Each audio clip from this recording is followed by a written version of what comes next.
Elandskloof is 'n restitusieplek. In 96 het ons mos nou die plek teruggekry as die eerste restitusie. Maar dit is soos 'n pitsweer. Daai pynlike put, dit sit nog daar. These communities are traps. Violence, substance abuse, mental illnesses. Those inhabitants are going to reproduce the cycle of poverty there. That poor neighborhood is a poverty trap. It is a place where poverty is generated. How do you break that? How do you actually change that? Die kinders het so geword dat hulle nie eers meer vir ons glo nie. Dit is rou goed. Ek weet nie hoe kan ek dit beskryf nie. Ek wil nie nou nog al die goeders hoe ons gelewe het en aangekom het en sukkel en met die struggle aangegaan het tot waar ons vandag is.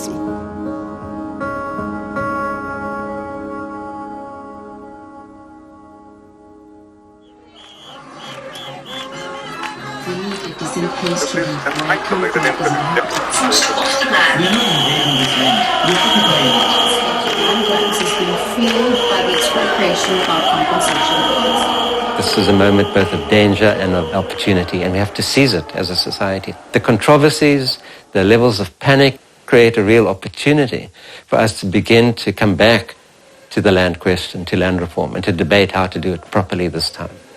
It somehow has to both look backwards and look forwards, and I think we've got that balance wrong.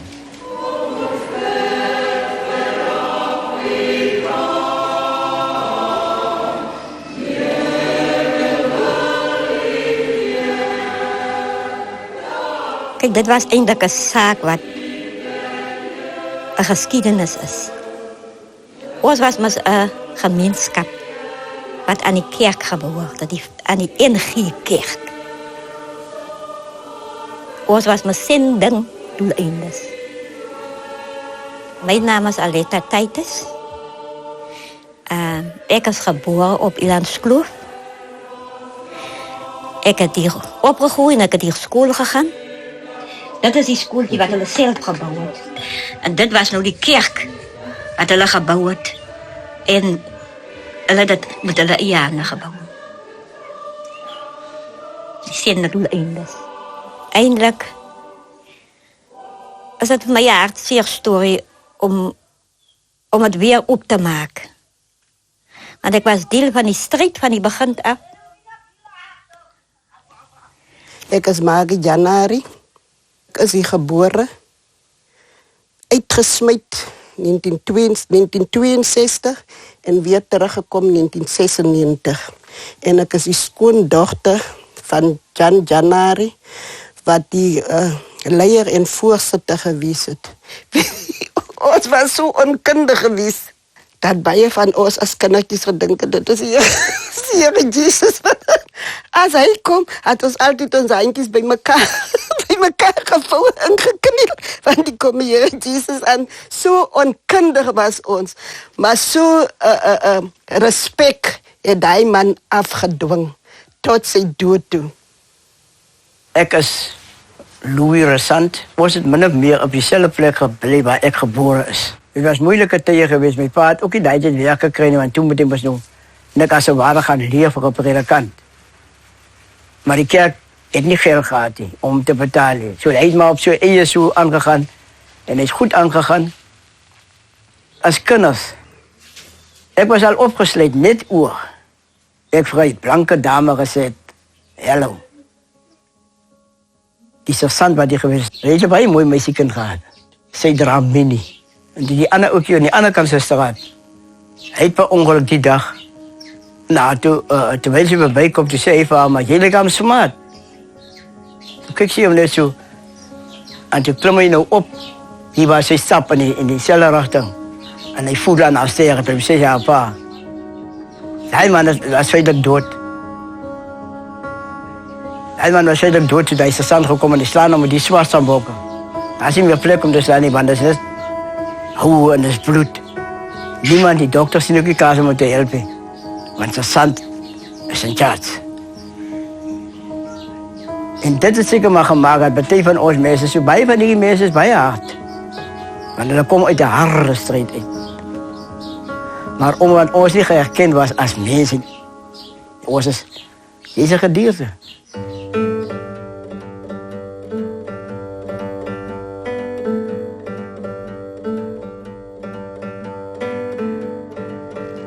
Uit hierdie plekke uit. Ons het net hierdie geken tussen hierdie berge. Ons was lief geweest vir hierdie plek, dit was ons alles.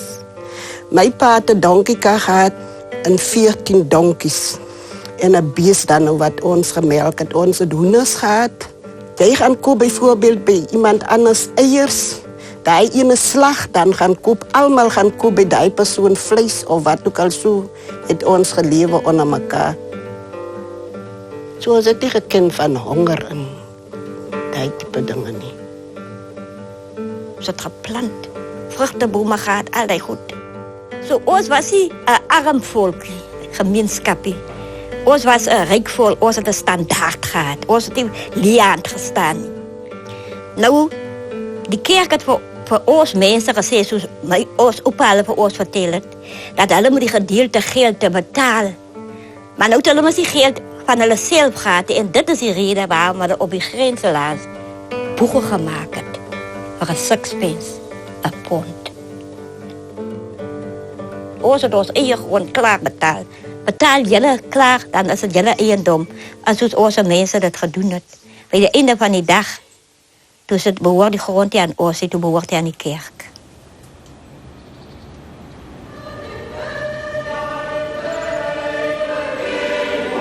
In die jaar 1944, een Paasfeest, wordt daar toe een zendingconferentie gehouden in Stellenbosch met het thema van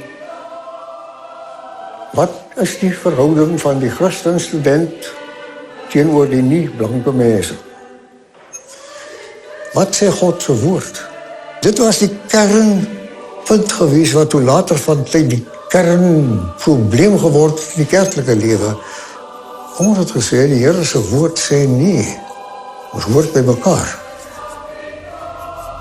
Maar daar was ander mense gewees, ook in die teologiese wêreld, wat gesê het, maar die Bybel sê ons moet verskeidenheid handhaaf. En so het die ding beginne uit mekaar uitloop.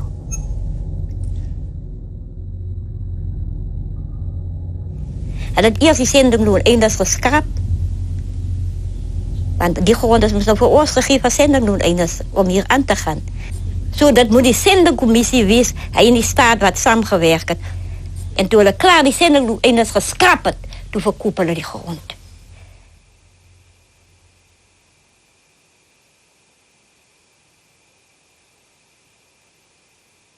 Ons het school gegaan hoor. En ons het drome gehad. Ik kan bij elkeen hoor een droom. Baie lag vir my, maar ek sê ek wil altyd 'n dokter gaan word.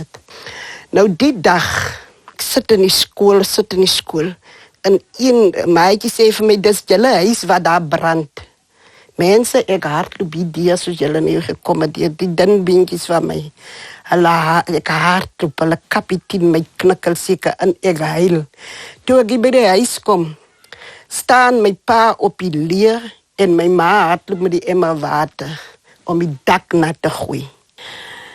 Die polisiewen kom en hy lei 11 man, want dit is nou die opstokers natuurlijk. My pa was een van die 11 man en hy is die weg en ek hardloop langs die wen en ek huil, want my pa is daar in die wen. Maar voordat hulle vir ons gesê het stond, doet hulle al reeds ons dieren hier uit naar skip toe. Aan wie hulle dit verkoop het, aan boere of wat ook al, ek weet net, ons het niks teruggekry nie. Weet jy, die maandagoggend, toe kom die bulldozers in. Baie van ons mense is jammer, jy voel eintlik seer as jy praat oor die goed. Was nie bevoorrecht om jou meubels uit jy huis te vat nie. Bulldozers kom in 'n soort plat. En jy was ook nie so goed vir dit nie. Alles moet ons net so gelos word. En so het ons maar moet leer hier uitgetrek het.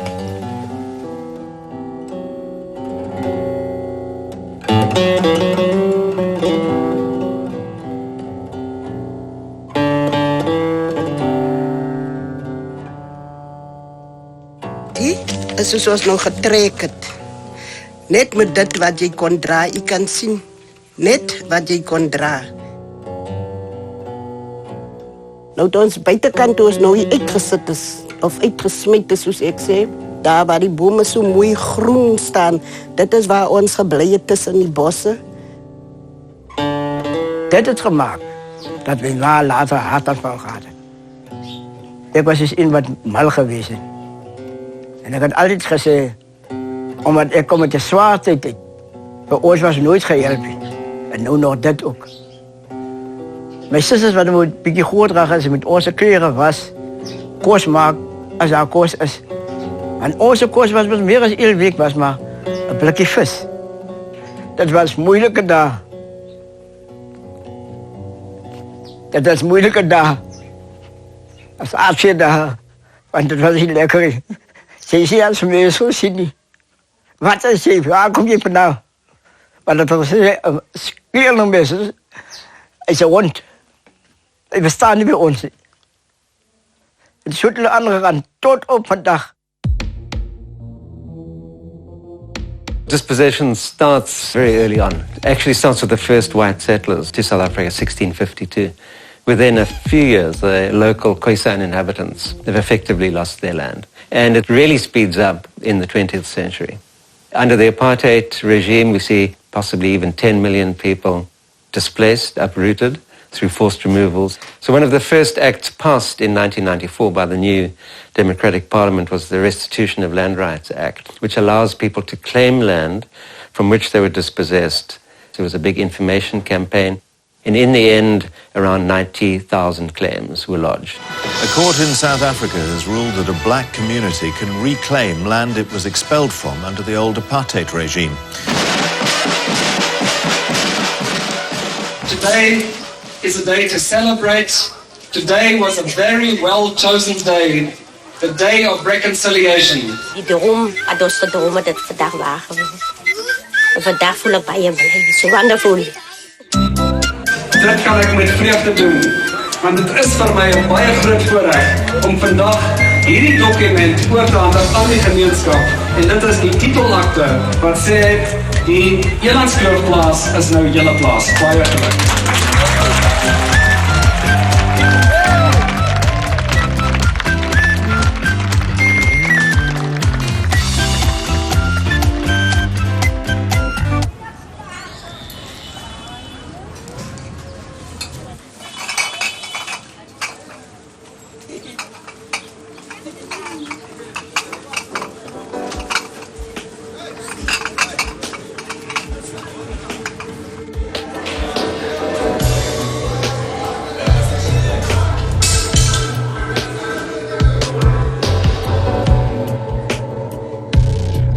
In 1998 het ek weer teruggekom.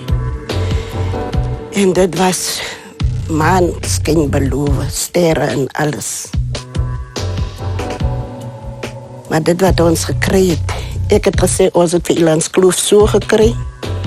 En toe hulle die hand oopmaak, toe val dit wat vir ons gegee is, alles op die grond. Soos wat u kan sien die buitekant.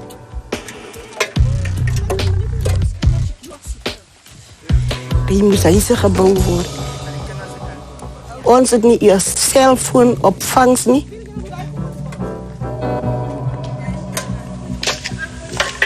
Hier is ook nog een van die huise wat hier staan, wat die mense ingebly het. Wat ek nou so afgebrand het. Tot op die is nou nie weer opbouw. Restitution by government is reckoned to be a success because they avoid distinguishing between urban and rural claims. Of the urban claims, most claims have been settled through cash payments. The rural claims, however, which affect far more people, hundreds and thousands of people, are proceeding very slowly. And of course, the problem is not only awarding land back, it's what happens thereafter. Ons het nie gekom niks doen nie, dit is nou wat ons klein boere. Dis aardappels wat geoes word nie. What we've seen in the redistribution program, as in restitution, is very poor planning. Consultants are brought in to develop business plans. Those consultants are usually drawn from the large-scale commercial farming sector. They're usually white. They're often failed farmers themselves, and they often impose wildly inappropriate business plans. Aletta? Je kan hier nou meer buitekant dinge, so dit is wat ons moet doen. Ons groot mense. Ons gaan nou sommer om aan te vul. Hier staan akkerbome. Destyds as kind sal ek nooit akkers opgetel het nie. Dit is nou akkers nie. Vandag sien ek, okay, ek kan iets verdien uit die akker optellery, okay? I think one of the problems with restitution is this attempt to recompose communities. One rural claim can involve 1,000 families, can involve 50,000 people. Government has always insisted that the claim must be dealt with as one claim, that everybody must agree. And that's often set people up against one another and cause tensions within claimant communities. Elandskloof is notorious for conflict. I remember we took the leadership away to Worcester for a weekend to think around these issues of tenure, because tenure becomes such an important issue for when people are holding land as a group, like who is entitled to apply for a right, to what kind of right, to what portion of land. So, for example, the majority of the people at Elandskloof used to live around the church. But then you had a number of people who lived on Buiteposte. So they started developing quite a big actiegroep, opposing the new committee, opposing the new developments. And then within the Elandskloof community, because of the dispossession, some people came to town, became teachers, got degrees. Others remained on the farms, some with no education at all. And so suddenly you're having this group of people, a community, going back and needing to think about how do we actually use and share our land. And that, of course, is all intermingled with race, class, gender. And there was a discussion and dispute around providing housing subsidies there. And we're now 21 years later, and people are still in shacks. It's just unbelievable. If an individual has a really bad experience, they have to go through therapy. And I don't think Elandskloof ever went through that.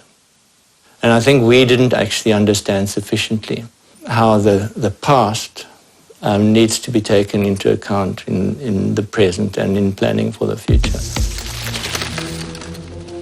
Baie keer wil die mense nie hê, jy moet praat, selfs ons eie mense, as jy begin te praat, dan sê hulle, is alweer 1962, 1962. Maar dit is soos 'n pitsweer, wat oopgebas het, nou net die boonste dinge het uitgekom, wat ook al, maar die pynlike pit, dit sit nog daar. Want ons kom uit 'n baie swaar tye uit. Sê nie dat die mens bereik op, maar dit is die wat ons het. Die mense is verslaaf aan tik, drank. Ek kan nou vir u, dit is net maar ek kan nou vir u gaan haal 'n kind. Sy is sy is 10 jaar oud. Hy kan dus verwachten. Hier het ek iemand wakker geskrik, toe breek hulle my kar in.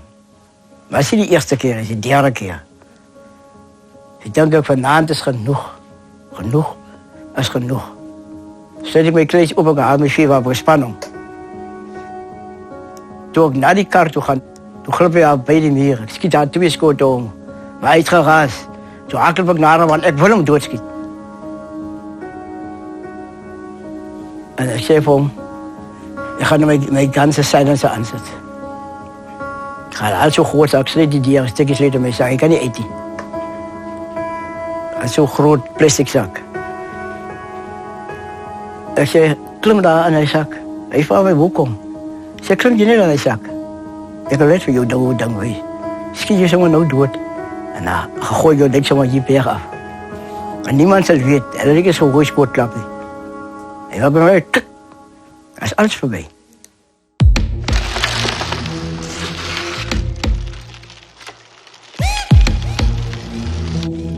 When we talk about a poverty trap, it's not just being poor, but it is the dynamic effect. In other words, over time, what are the chances of subsequent generations to be able to escape? Only now are we beginning to understand how poverty can become entrenched in a community over generations. And one of the key areas is through psychological trauma. For example, forced removals under apartheid. We find that in really marginalized poor communities, they become very present-oriented and they get stuck in a rut where they make the same bad decisions over and over again. Substance abuse is extremely high. When you take drugs and you drink, you're trying to block out what you can't confront about the future. And then that leads to other problems. Gender-based violence is through the roof, violence between groups of young men, mental illnesses. And imagine how that interplay between poverty and psychological trauma can amplify these longer-term dynamics. Communities that are fractured to the extent that they cannot cohere any longer will find it much more difficult to undertake joint projects. The picture that one begins to get is an extremely bleak one. What can be done to unlock that cycle of deprivation? So there's a huge debate around expropriation without compensation at the moment in South Africa. So public hearings are being conducted around the country. It's a key opportunity for rural people to go and make their voices heard. And it's clear that the voices of ordinary people carry extraordinary weight. The people of Algeria in Klein Willem, Citrusdal, Elandskloof was constantly on the move because they was dependent on natural resources. Unemployment is such a real issue in the current community. And it's not that the natural resources are not there anymore, but you can't make the rooibos, you can't make the buchu because it's now protected under Cape Nature and the routes are blocked through the mountains. You can't go there anymore without a permit. It's a key opening for us and we have to seize it as a society. And now is the time for test cases and to develop detailed policy. The question for rural people is not any rights to land. It satisfies some of their demands. It satisfies the demand for recognition of history, recognition of identity and belonging. But there's also this question of what you eat. You know, you can't eat rights. Dat wat ons ook nou doen, ons maak veldblomme, is seker ook nou nie vir die kinders. Want hulle het miskien iets hoër as wat ons doen is, maar ons maak veldblomme. Dan het ons boego. Elandskloof is eintlik 'n ryk plek, maar ons kan dit nie ontgin soos wat ons dit graag wil geniet. As die grense kan opgestel word waar ons mense gebeweeg het en waar ons voorgeslagte geloop het, waar ek self as kind moet gestap het. Ons kan teruggaan en ons eie weg gaan boege maak. Dat het Queen Victoria aan ons gegee, né? For me, land reform creates the possibility of promoting a successful surplus-producing smallholder class of farm, which is what people are familiar with from their own history and actually which they're quite good at. As of course that's controversial, not everyone agrees, and I think there is a space for large-scale farming. But I think we need much more attention to how to support people to produce and to market. Markets make a huge difference. When markets arise, people start producing for those markets. So we're poised here in the present between the past and creating a sustainable future. You can give people land, you can give people cash, and then the third option is to intervene, to go in there and to change people's perceptions. Want dis baie matrikulante, maar hulle het nie werk nie. Hulle gaan nou maar hier by die seisoen begin ook wat hulle nou lemoene werk. Dink as dit seker so 500, 600 rand so. Young people are disproportionately overrepresented in terms of the unemployed in South Africa. And it is that crucial stage in adolescence where a lot of negative behaviors become entrenched. Maladapted beliefs about opportunities out there, about what is acceptable. By identifying promising young individuals who look like they have leadership potential, who look like they care about their communities, who could serve as potential role models, and provide them with a set of skills that allows them to tap into better opportunities, to access resources out there in the public domain, to better navigate the local political space. You can achieve success through those alternative mechanisms. Nou, heidiglik soos dinge nou is dit mos nou nie reg nie. En ons kinders glo nie vir ons nie, hulle weet nie wat om te glo nie. Kyk, hulle sê mos Elandskloof is 'n restituisieplek. Nou volgens my is restituisie, jy moet 'n ding mos nou restaureer, regmaak wat verkeerd is en teruggee wat weggeneem is, wat mos nou nie op Elandskloof gebeur het nie. Nou as dit geherstel word en reg gemaak word, glo ek ons kinders sal vir ons glo en dan gaan hulle sien, maar dit is nie nodig dat hulle met hierdie goeders doen wat hulle nou doen nie. So hulle kan iets anders word en so. Ek dink daar is ook definitief